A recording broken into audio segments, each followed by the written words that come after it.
You're listening to Rebel Justice, the podcast from The View magazine. When we think about justice, we think about it as an abstract, something that happens to someone else, somewhere else. But justice and the law regulate every aspect of our interactions with each other, with organisations, and with the government. We never think about it until it impacts our lives or those of someone close. Our guests are women with lived experience of the justice system, whether as victims or women who have committed crimes, people at the forefront of civic action who put their lives on the line to demand a better world. We ask them to share their insight into how we might repair a broken and harmful system with humanity and dignity. We also speak with people who are in the heart of the justice system, creating important change. Judges, barristers, human rights campaigners, mental health advocates, artists, and healers. Today's guest is someone whose work sits at the intersection of art, politics, and resistance. Saeed Taji Farouky is an award-winning documentary filmmaker, educator, and activist. Over the past 2 decades, his films have taken us from the oil fields of Myanmar in 1,000 Fires to the Afghan frontlines in Tell Spring Not to Come This Year, to stories of migration, exile, and Palestinian identity. His films insist on centering voices that are too often erased and on confronting the political choices that shape how we see the world. In this episode, we talk about Saeed's filmmaking journey and background, and how cinema can be both a creative and political act. We also talk about his activism, from direct action to running the Radical Film School, and how he sees the role of artists in moments of crisis. And we dive into Palestine, the unfolding genocide, the silencing of activists, and the way many companies and institutions try to sidestep accountability while ignoring calls for justice. Saeed doesn't shy away from these questions, and this conversation is as much about filmmaking as it is about truth-telling, resistance, and the power of collective action.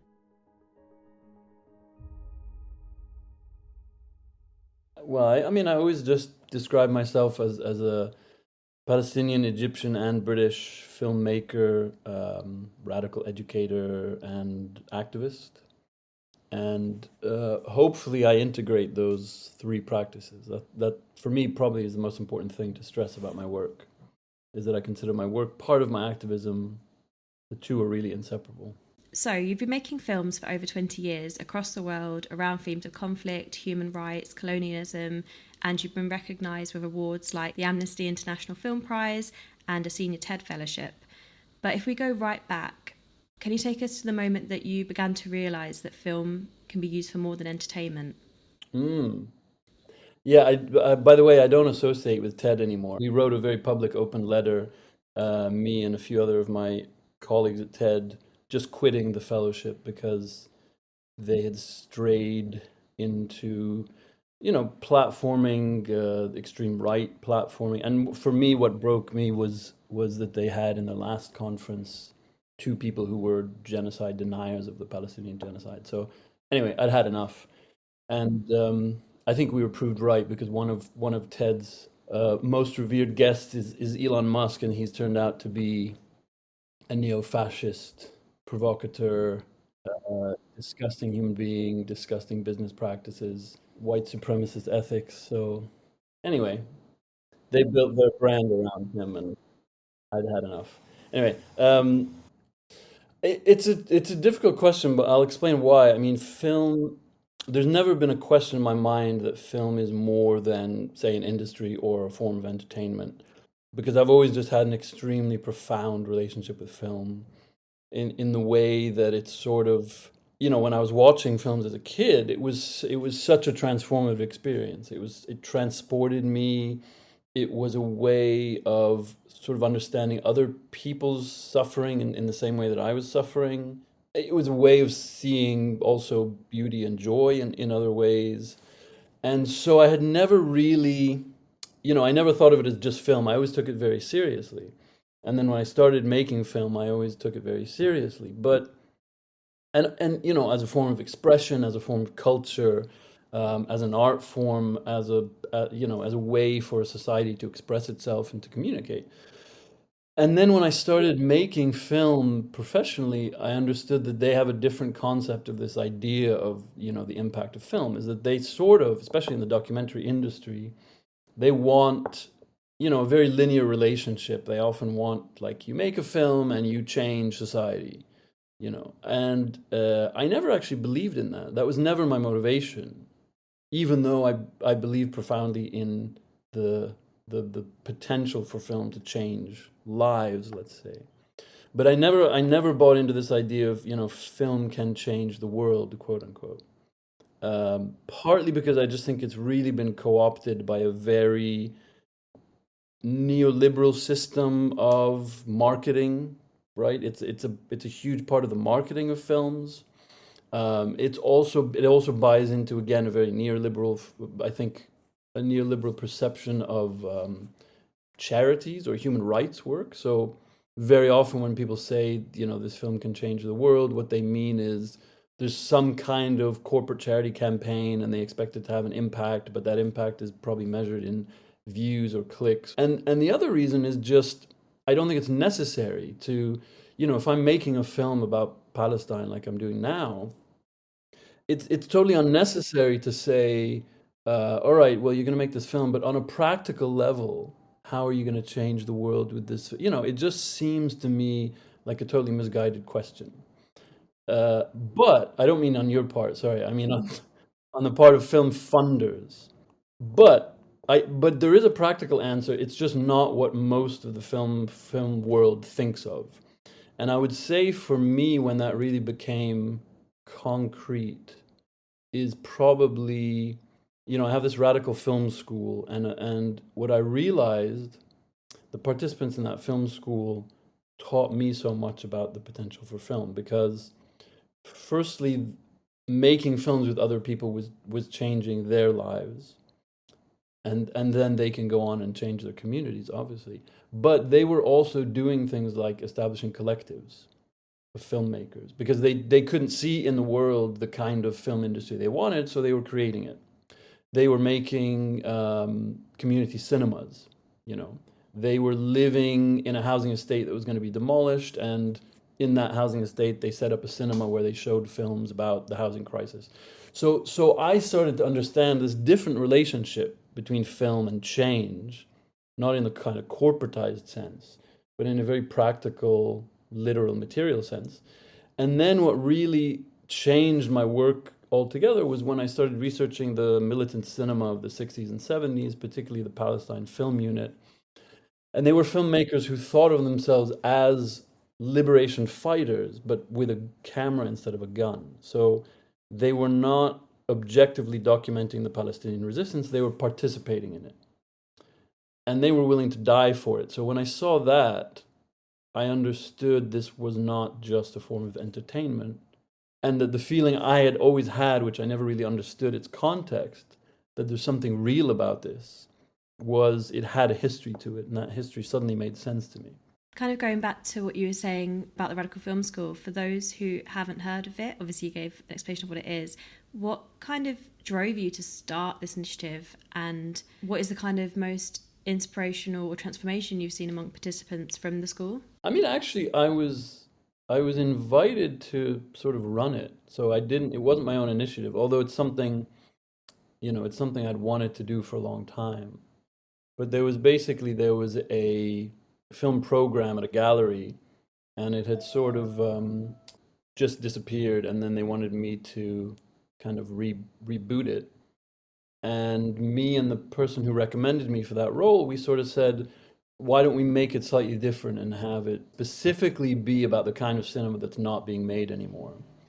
And you know, I also teach in much more conventional places, the National Film School, um, you know, NFTS, for example. I lectured at Harvard in their film department, at UCL here in the visual anthropology department, which is where a lot of documentary filmmakers come out of. And so I've always seen, although I teach in those institutions, I know that none of them reflect the way I see cinema. None of them really think of cinema as a form of profound self-expression or a revolutionary act or any of these things. So we kind of understood when we had this chance to do a film school that it should do that, right? It should really, and it doesn't really teach you how to make films. It's much more about practice, the kind of approach to cinema, and the social aspects of cinema. So working collectively, how to embody revolutionary politics in cinema, those kinds of things. And kind of going off of that, based on what's taught, your films also foreground voices that are usually erased, like Afghan soldiers, oil workers in Myanmar. Why do you feel it's so vital to share these perspectives and not just the usual Western gaze? Yeah, this was the whole reason I started making films. I mean, or at least no, I wouldn't. That's not necessarily true. But that's a philosophy that I think I embodied from the very beginning, because I had been working as a journalist, so I could see, and it's clear to everyone that the perspective of journalism in this country is, typically they want to tell you the story through the eyes of a white English person. And so, as a person who's not white English and particularly specifically as Palestinian, I had experienced 20 plus years of either seeing myself, my community, my political perspective not represented at all, or really badly misrepresented. The whole sort of British documentary industry is about people representing other people, sort of taking on the responsibility. And sometimes it has, probably, to give them the benefit of the doubt, it comes from a good place. But the result is often that people are just silenced and their voices are misrepresented. So as soon as I decided to make a documentary, my approach was to kind of look at what I felt was the most pressing issue, and that was most misrepresented or mishandled in the media, and try and contradict it. So the first film I made, in 2004, there was also this discussion about a wave of migration, and there was at that time kind of a peak in irregular migration, particularly from North Africa to Southern Europe. But all the documentaries I was seeing, and you're right, there were thousands of them, were, the European looking at the immigrant. So I thought, what if we make a film about the immigrant himself? So I made a film about a Moroccan man trying to cross into Spain, and it became a film about also the relationship between the camera and the person in the film, and power dynamics and money and all these kinds of questions that the industry doesn't really ask. So from that moment, it sort of defined my kind of cinema, which is also, self-critical. Thank you. That completely makes sense. I suppose in that film where you're asked for money, kind of how ethics come into the filmmaking.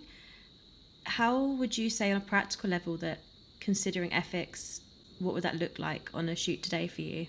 I mean, in a way, the most important part of that approach is just to escape from this very commercial mindset that your priority is to create a product, and whatever it takes to get to that, a successful product, I would say, and whatever it takes to get to that product, sort of immaterial. I mean, that's typically the standard approach, I think, of the documentary industry. If you relate more to that person that the camera is pointed at than the person behind the camera, it's impossible for you to take that approach, right? I mean, I spent most of my work is still around the Arab-speaking world, and most journalists covering it, they don't speak Arabic, they're not necessarily Arabs. And I think, you know, obviously I would expect people just on a human level to empathize with other humans, but unfortunately that's not always so. So once you take out the idea of creating a product and what's the most efficient way of creating a product and what are the, at any expense, it means your priority has to be the well-being of the people in the film that you're making. And very often it starts with language. So, there are still people who talk about the people in the documentary as a subject, which I find, really uncomfortable, or a character, or I don't like any of those words, because these are people who have, lives and identities and etc., and much greater than their role in the film. So my priority is always, what's the best thing I can do for the people in that film? Keeping in mind, though, I mean, I'm not, I hope I'm not idealistic, because keeping in mind that I am a filmmaker, I'm not an aid worker, for example. But I think a lot of those choices, or where a lot of films go wrong when they become unethical, is just that they're not rigorous enough in choosing who to work with, right? So, for example, I wouldn't make a film with someone who is, starving to death. That, because that's someone who doesn't need a filmmaker at that point. They do need an aid worker. And the power imbalance is so great that I couldn't justify that relationship, right? There's no way I could justify the making of that film. And I can't pretend that it's going to somehow help them if they need food now and my film is not going to come out for another year, 2 years, or whatever. So it's about centering their security, safety, in the filmmaking process, rather than merely the process of making a film. Now, you also want to make a good film, which means you need to find someone who fits, someone who's interested in collaborating on the film. And so that collaboration for me is really the key to an ethical approach, is that you have to have an understanding with that person. This is our relationship, this is the financial arrangement, whatever it is, this is where the film might go, this is who might see it, what are you happy with, what are you not happy with, as though you are making an arrangement with a coworker at the beginning of the project. That's absolutely necessary.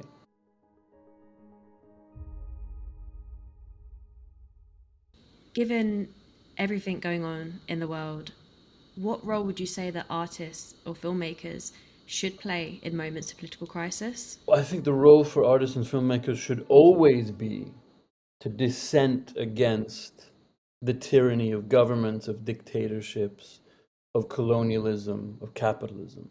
Always, not just in a moment of crisis. Of course, now that responsibility is much greater, because we are in a moment of crisis.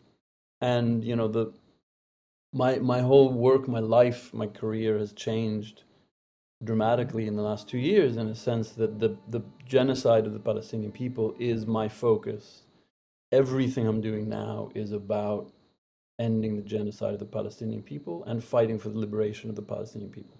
So now it takes different forms. I'm very inspired by militant cinema of the 60s and 70s. I sometimes make documentaries along the same principles, but I also make, pretentious art house films. I also make abstract experimental films, because at a time of crisis, in desperation, I need to communicate with people.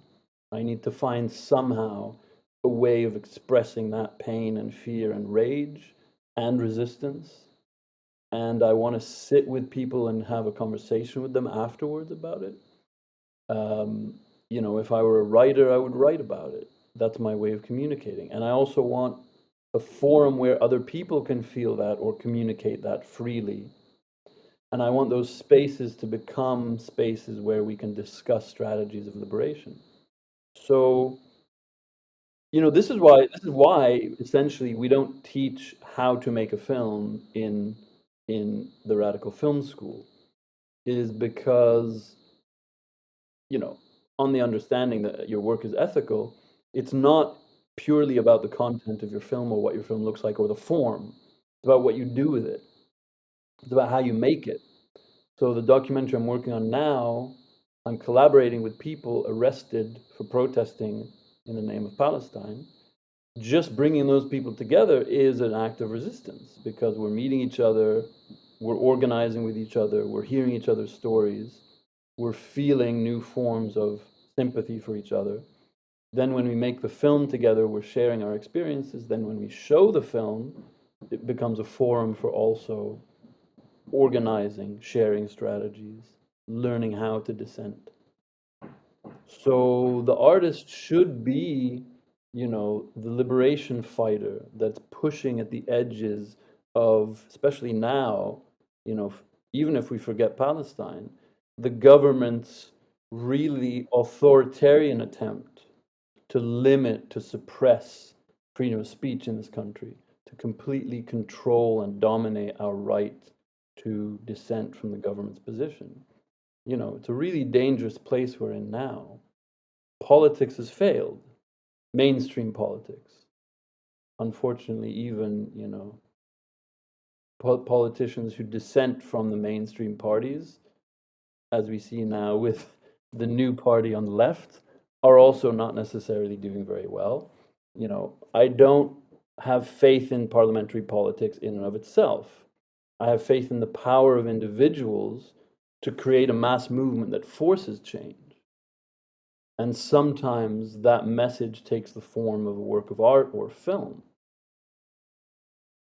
So I think the role of the filmmaker is also to see themselves within this constellation of forms of resistance. That's why I take issue when people say, and you honestly get this question when you apply for funding, how is your film going to change? What is the impact going to be on? And, I don't know. I don't know. I don't need there to be a qualitative or rather quantitative impact on society. But if we're protesting outside a prison and I project my film on the side of that prison and 100 people, 100 protesters can watch it and feel the anger, and the people inside the prison can hear the audio, that's powerful to me. Does it have a measurement that I can put in a funding application? Probably not, When participants in the film school sit in a room with other people that look like them for the first time in their lives and understand that their dream of making film is not just a waste of time or a waste of money, but can be a genuine form of expression and collective action. That's not a quantitative change that I can put in a funding application, but that changed their lives and they changed my life as a result. Thank you. I think we sometimes forget the actual meaning of film, that it doesn't have to be this award winning or available on every streaming platform. To the community that it's serving, they at least have a voice. And also, particularly, as you said, the film you're currently working on, obviously, we're all aware that the UK government's previously moved to criminalise former protests, specifically around Palestine. As both an artist and an activist, how do you navigate this climate of increasing repression? And also, what does it say about democracy? Well, I mean, what it says about democracy is it's under serious threat. I think there's a complacency in this country. I think we have a lot to learn from forms of protest of our European neighbors that are far more effective. It's very popular to make fun of the French rioting whenever they don't like a government policy, but it's effective. It's a show of anger, and it works. Research shows it works, but also contemporary history shows it works. Anyway, aside from trying to encourage English people to take to the streets more, how do you navigate it? I mean, this is also one of the reasons why, for me, art can be a very effective form of dissent, is that art's job, or generally the approach of the artist, is to abstract a concept. And so I don't think this is the purpose of art, but one of the convenient side effects of that is you can talk about an issue, but evade, arrest.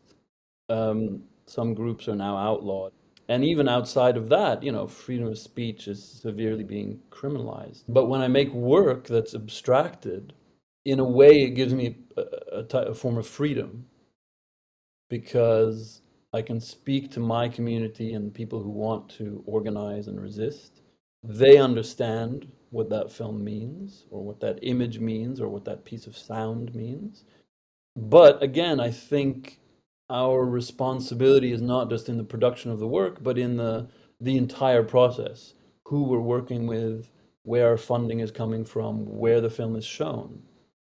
And like you said, absolutely the fact that, one of the things I'm grateful for. I mean, it sounds strange to say I'm grateful for what's happened over the past 2 years, but it's been a perfect embodiment of this phrase, we didn't liberate Palestine, Palestine liberated us, if you're familiar with that phrase. You know, on a personal level, and this is not about me, but I'm just going to talk personally for a second. It has completely freed me from this really rigid framework I've had my entire career, which is how do I get this form of funding? How do I get this institution to like me and show my work? How do I secure a premiere in this festival? How am I going to win this award so that I get a high profile? I don't give a fuck about any of that anymore. I could not care less. And the moment when something like the Cannes Film Festival passes me by and I don't even notice that it's on, I realize how free I've become from the really pathetic, cowardly institutions of cinema in this country, internationally, and this entire system they've created, which has absolutely no relationship to cinema the way I see it. So, yeah, I'm much more interested in collectively making a film and projecting it on the side of a prison than I am now in showing at a major film festival, where I know that over the years, those film festivals that have been happy to exploit my suffering and my risk taking and my friends' suffering and risk taking as Palestinians, and to build their brand as being risk taking and showing cutting edge films and political cinema, and friends of mine from Gaza whose families have been killed and who the people in their films have been killed, they're more than happy to use that to produce their brand. And then the second we ask for one statement of solidarity, they betray us. So why am I going to be interested in giving them my film again? Completely. How do you sustain hope and creativity in the face of ongoing struggle? I think we have to look at hope as a proactive process rather than just a default setting. It's not that I feel hope, it's that I have to sustain hope or I create hope. I feel very lucky in that I don't have an issue with being creative in times of crisis. You know, I've always looked at cinema and now other things. I mean, I'm doing sort of live performance art stuff, fun, silly stuff. Kind of like I mentioned, stuff that's silly enough that it seems inoffensive, but is actually very radical. You know, karaoke with revolutionary speeches, for example, something we did at a festival last year. I've always tried to transform grief and pain into work. And so I don't have that issue. I mean, of course, there are times when I just can't do any work, but I've never lost hope. I've never lost faith in the role of the artist in general and, you know, me in particular making work. Because when I watch something and it affects me so profoundly, I understand at a minimum that's valuable. You know, on a social level, that's valuable because if I feel that way about it, there must be other people who feel that way about it. And that's how I make films. If I think this is important or interesting, I just assume other people are going to see the world like me, I hope.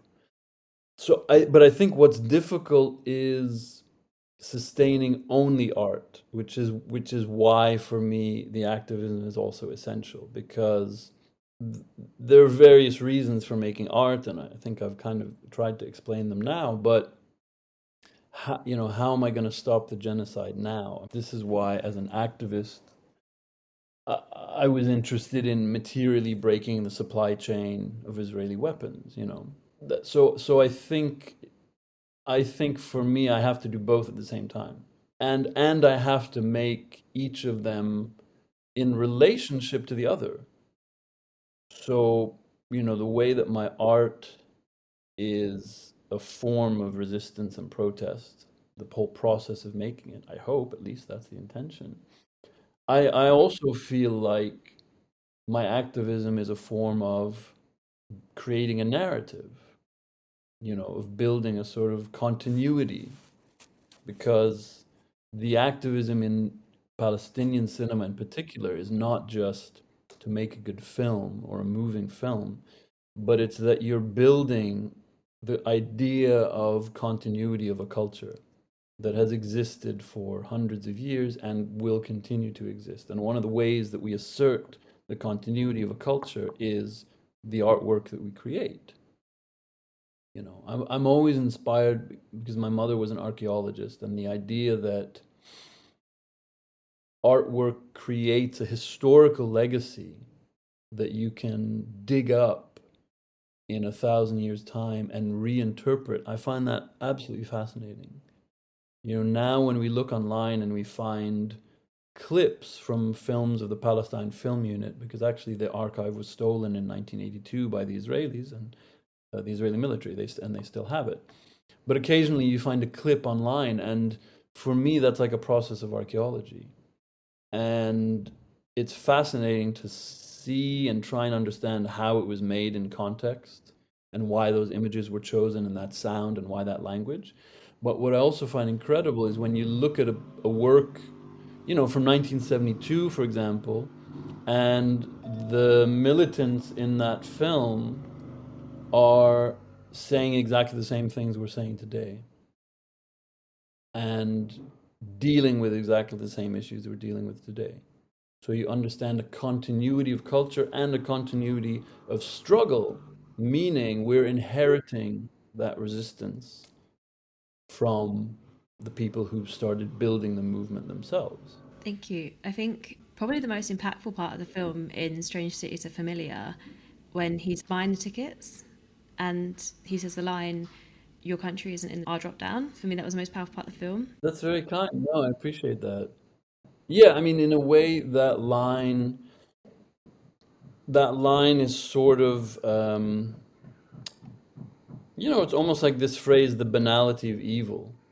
That line is about the systematic erasure of Palestine, even in the most subtle ways. And there's a connection there for me, and you know, not to put blame on the character of the travel agent, because he's sort of blameless, right? He's in a way dealing with a machine in front of him that doesn't recognize Palestine. But this idea that the individual is waiting for the bureaucracy to tell them what's right or wrong is a situation we still find ourselves in now when, you know, for 2 years, British journalists have been saying, well, journalists and politicians, well, we can't use the word genocide because it's not officially recognized as a genocide yet. So aside from completely abandoning their own moral obligations, it's also practically an absolutely insane thing to say because, for example, the Armenian genocide is not legally recognized by the British government. Does that mean every one of these people denies the Armenian genocide?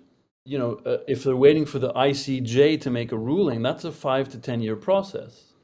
So are they waiting for 500,000 people to be dead, and then in 2030 the ICJ to say we find Israel guilty, and then they're going to use the term? Well, what's the point? They're not historians. If they were a historian, I might at least understand that as an excuse. But they're journalists dealing with the information they're facing today. So there is this profound cowardice in the journalistic class, in the political class in this country, to defer their moral responsibilities to the bureaucracy. And they don't even know who it is, because they can't tell you who are they waiting to recognize this genocide. Is it, you know, if they say it's not legally recognized as a genocide, almost no genocides are legally recognized. And even the ones that are, it's fascinating to look at the details.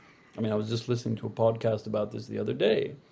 So, for example, Srebrenica was legally recognized as a genocide, but the ICJ fell short of recognizing the perpetrators. So, in other words, they didn't say Serbian forces committed the genocide. They just said there was a genocide committed. We're not going to pin the blame on anyone. So, even the political process, the legal process, the most robust legal process we have in this world, is completely flawed. So, who are they waiting for to tell them? They don't know. Really, what they're waiting for is there to be no risk to their careers. They'll agree with whatever direction the wind is blowing. Because these are people whose priority is not the defense of the defenseless, their priority is their careers, the advancement of their careers.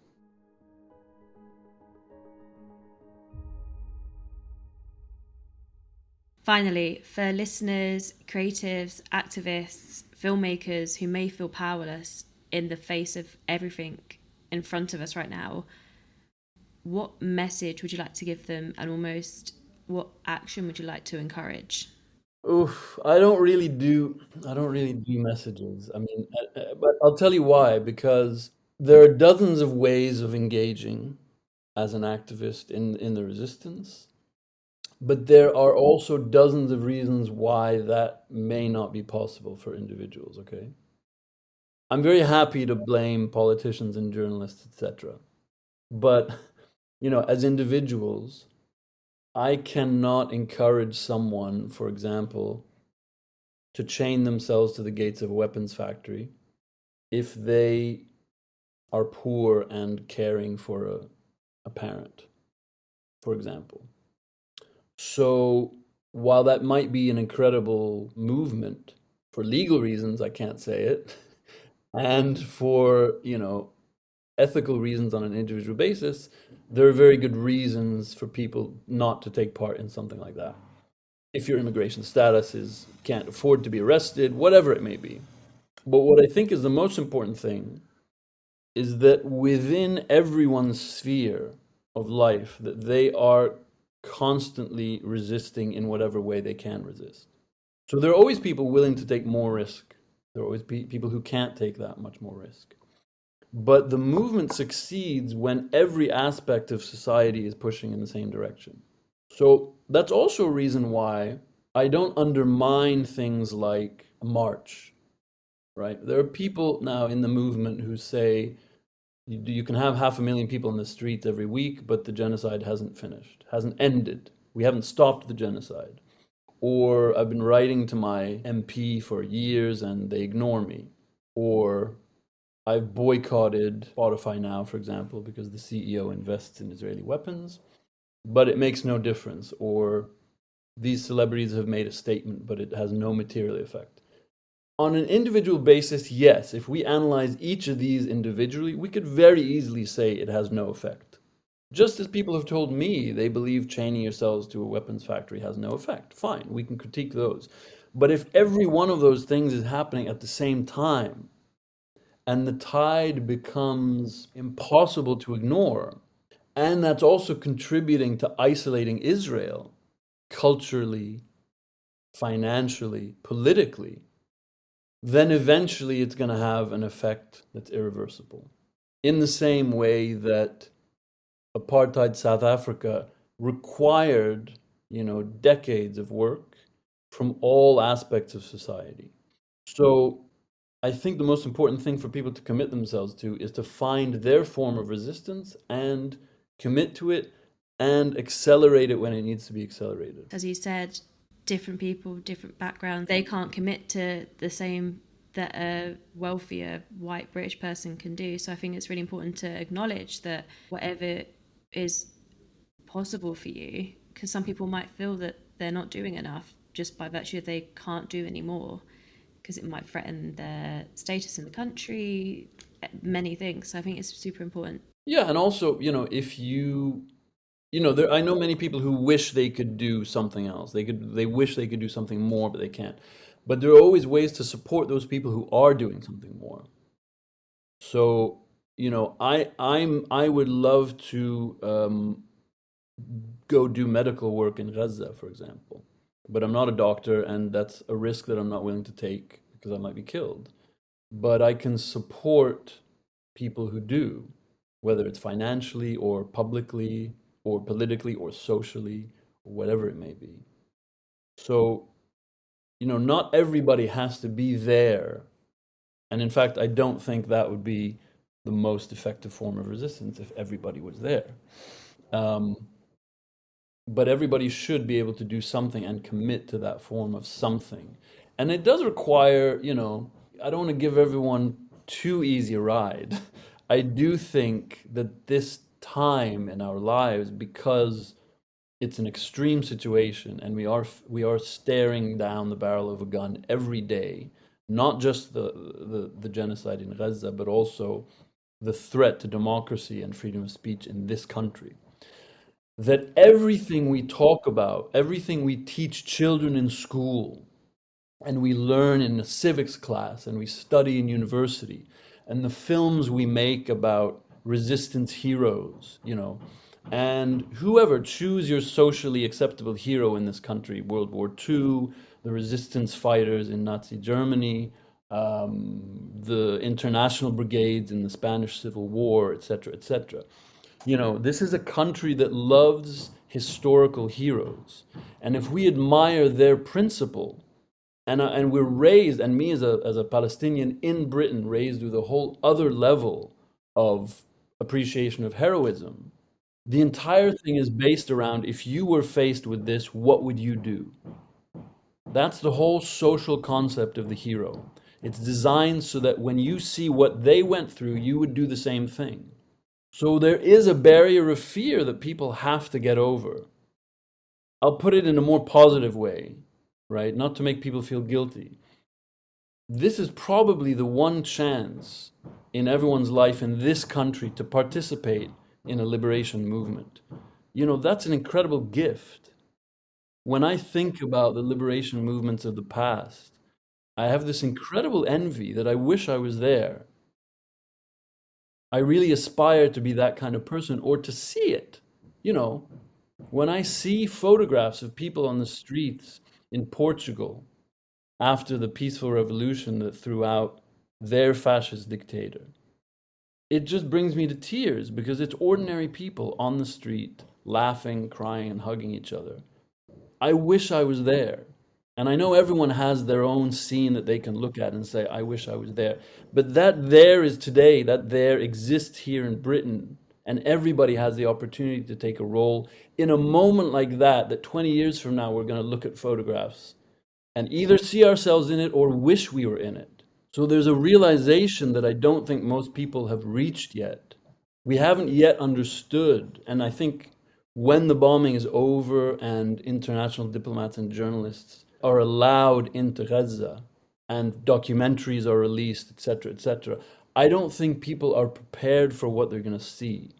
That they will see the images they associate with the Holocaust, images they associate with Srebrenica, with Rwanda, with the Rohingya. These issues that there's no doubt in our minds that these are wrong and unjust. They're going to see those images, and they will realize soon enough that this was their never again moment. But we have to realize it now, and we have to somehow overcome the barrier of fear that stops us from acting. And for me, what helps overcome that is, well, it helps that I don't have a family. So I understand, like, there are friends of mine who can't take that risk because they have children. I understand that. Or they can't take a particular kind of risk. But for me, the usual excuse, let's say I'm going to talk about very specific, if we're demanding that a film festival boycott Israeli delegates, official government delegates from Israel, and the film festival will say, but that risks our funding. We might collapse. The film festival may not exist if we do that. And I say to them, but then what is the purpose of your festival? So for me, it's realizing that these institutions have zero reason to even exist if, when faced with a genocide, they do nothing. What is an art gallery? What is the purpose if, when faced with probably the most extreme crisis of our lifetimes, we do nothing? A film festival that says, all of their material is going to say, we stand up for human rights and equality and justice, and we want to platform filmmakers who are challenging dictatorships, etc., etc. And then when they really have the opportunity to do that, they do nothing. Then the institution is useless. Let it die. Let it collapse. I mean, what a small price to pay to participate in ending a genocide. In 20 years, are people going to say, wow, the Berlinale Festival in Germany, good thing they denied a genocide in order to keep going. That's really what our focus should have been? Or are they going to say the scale of that genocide is unimaginable? Why didn't we do more? You've been listening to Rebel Justice. If you'd like to support our work and receive 4 digital editions and 1 print issue a year, subscribe to The View for just £20. Make sure to follow us on our social media. We're on Instagram at @the_view_magazines, and you can also find us on LinkedIn, X and TikTok. If you'd like to reach out to us directly, you can email inquiries to us at press@theviewmagazine.org. Please share this story.